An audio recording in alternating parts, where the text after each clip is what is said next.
Bonjour tout le monde et bonjour les enfants, j'espère que tout le monde va bien. Octobre est enfin là, Halloween approche. Pour cette occasion, je vais vous raconter l'histoire d'une petite souris craintive qui décide d'affronter ses peurs. Son envie de faire la fête avec ses amis lui donnera-t-elle du courage pour les affronter ? Je vous laisse le découvrir. Voici l'histoire. Pas si peur, écrite par Clotilde Goubely et interprétée par Caroline Albertini. Évadez-vous bien!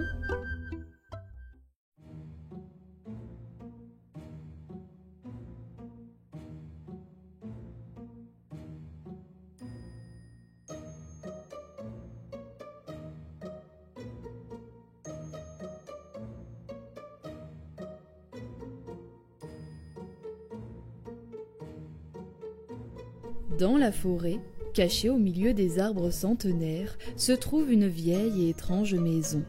Une serre y est adossée, remplie de végétaux variés, fleuris et odorants. Les citrouilles qui envahissent le potager nous rappellent que c'est l'automne et qu'on va bientôt fêter Halloween.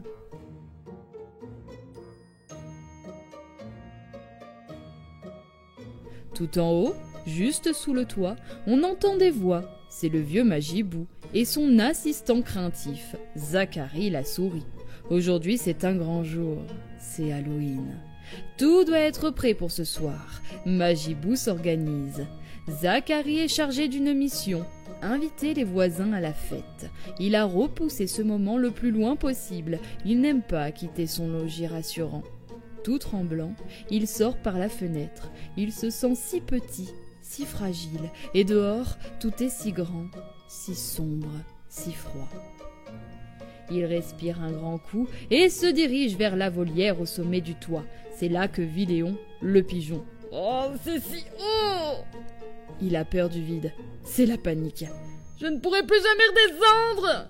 Il ferme les yeux, respire à fond, quand tout à coup, on l'agrippe. Quand il ose enfin rouvrir ses yeux, il s'aperçoit que ses pattes sont sur le sol. Léon l'a transporté au pied de la maison. « Ah, tu reprends enfin des couleurs. Tu semblais si mal là-haut, » dit Léon. Quand Zacharie reprend enfin ses esprits, il exprime à Léon sa gratitude et l'invite à la fête. Vite, il ne faut pas perdre de temps. Il doit maintenant inviter Yvette la belette. Elle vit dans une galerie sous la maison. Ah, c'est si étroit! Le couloir est si petit, si long, l'air est si rare. Zacharie sent qu'il suffoque. Ça y est, enfin, il est devant une porte. Il frappe 2 coups.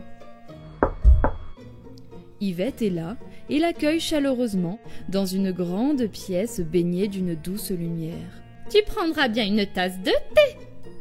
Zacharie se frotte les yeux. Il n'en revient pas. L'endroit est majestueux. Après avoir bu son thé, il réalise qu'il doit se presser.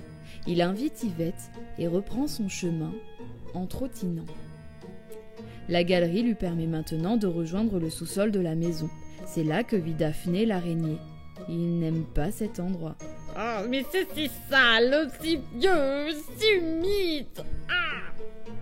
Et puis, il y a toutes ces toiles si collantes.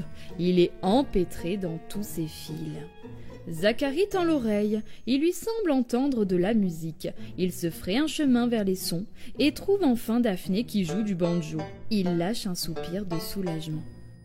L'air est entraînant. « Danse pour moi, Zacharie !»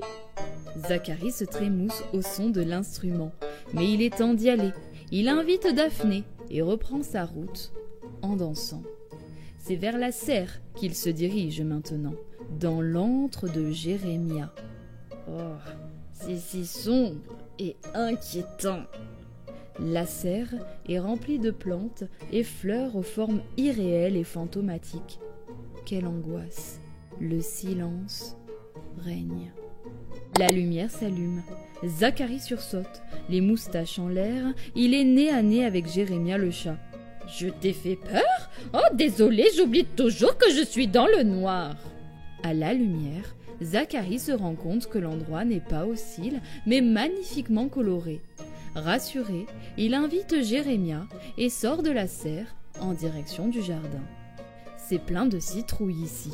Zacharie se prend les pieds dans les tiges et s'entrelace sur le sol et finit par tomber. « Qui m'attrape les pieds? Lâchez-moi! Oh, lâchez-moi !» Zacharie se sent observé. Assis sur le sol, son cœur palpite. Sur sa gauche, des yeux lumineux sont braqués sur lui. Tout à coup, Alistair le hamster surgit d'une citrouille, un couteau à la main. « Hé, tu veux sculpter les citrouilles avec moi ?» Zacharie pousse un cri de frayeur. Il n'a jamais eu aussi peur. Il s'empresse de refuser, il est à peine remis de ses émotions.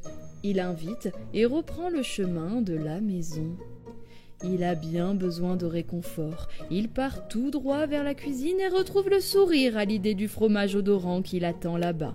Mais à peine a-t-il franchi le seuil de la porte qu'il entend un cri strident à réveiller un mort. Il se fige et observe la pièce. À son grand étonnement, il voit la maîtresse de maison sortir de la pièce en criant « Ara! Au secours! Ara !» Zacharie commence par se vexer. Il n'est pas un rat, mais une souris. Puis tout à coup, il réalise que cette fois-ci, ce n'est pas lui qui a peur, mais c'est lui qui fait peur. Il est heureux, il se sent fort, grand et majestueux. Que la fête commence! C'était l'histoire Pas si peur, écrite par Clotilde Goubely et interprétée par Caroline Albertini. Finalement, Zacharie a réussi à trouver du courage et réalise que lui aussi peut réussir à faire peur. Alors, les enfants, à votre tour de faire comme Zacharie et de réussir à faire peur pour la fête d'Halloween.